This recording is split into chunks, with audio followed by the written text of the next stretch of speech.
G'day. I was reading an article earlier today that was citing former Wallaby and current independent senator David Pocock. He's an advocate of small business in Australia, and I am probably one of the greatest advocates of Australian small business.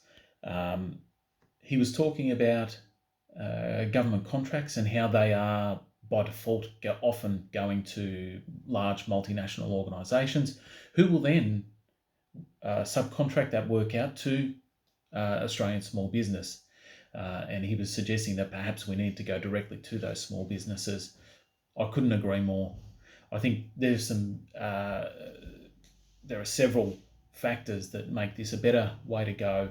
I think firstly, it removes several layers of inefficiency.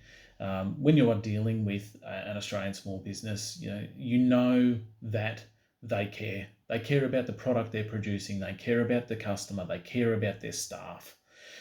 Australian small businesses are innovative and must be efficient.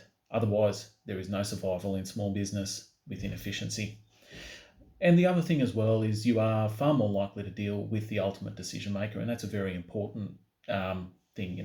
Decisions can be made in a timely fashion. They don't need to go through several layers of management before something can be done. We need to then consider how we might go about getting some of these government contracts directly to these Australian small business. And while I'm loath to make these sort of suggestions in most circumstances, I feel that perhaps in this instance, some sort of quota system is perhaps the only way to go. Perhaps there could be a quota put on how many dollars worth of contracts go directly to Australian small business, turning over, say, less than $25 million.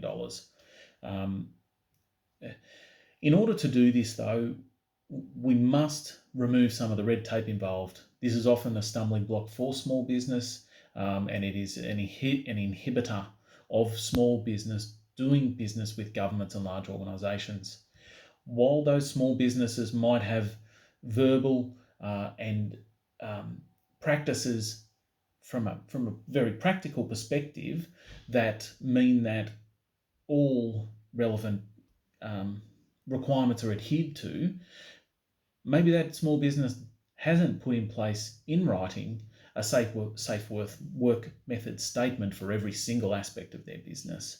I think some assistance putting those in place, putting those into words when they are actually being carried out on the floor would be very beneficial. We have all, whether we arrived 6 months ago or whether our great-grandparents were born out here, we have all simply been kicked in the arse by a rainbow living in this wonderful country, this land of opportunity. We need to bear in mind that this country has been built off the back of small business, and that small business still employs a very significant amount of the current workers. And we need to ensure that everything is put in place to encourage people to either go into business or to stay in business. Without the assistance, without the encouragement, without the financial benefit, everyone is going to end up working for a multinational. And this is not a good thing in any country, and it is certainly not what this wonderful country is about. I'm TC, and that's my 2 cents.